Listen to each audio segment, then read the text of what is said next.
Hello! Ako po si Kamanay, isang Bicolana. So ngayon po magluluto tayo ng gata. Lalagyan natin ng mantika at isusunod na rin natin ang ingredient. Bawang, sibuyas, luya, at kaunting sili para mas masarap, may kaunting anghang-anghang.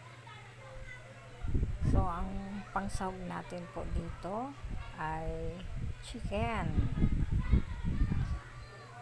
So, ilalagay natin ang chicken. So, ngayon, lulutuin muna natin po ito.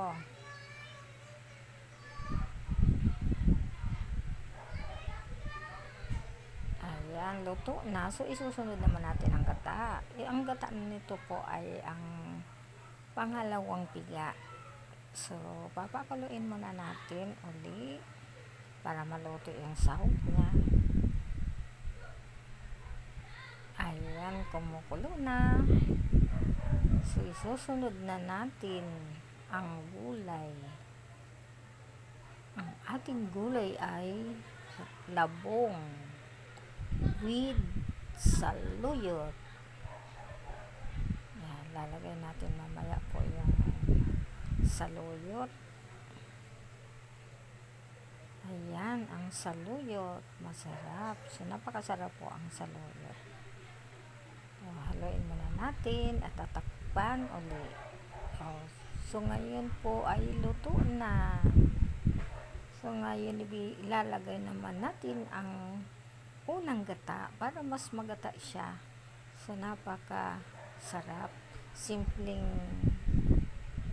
gulay pero po napakasarap. So kung gusto niyo po na magluto ng ganito, so magluto po kayo.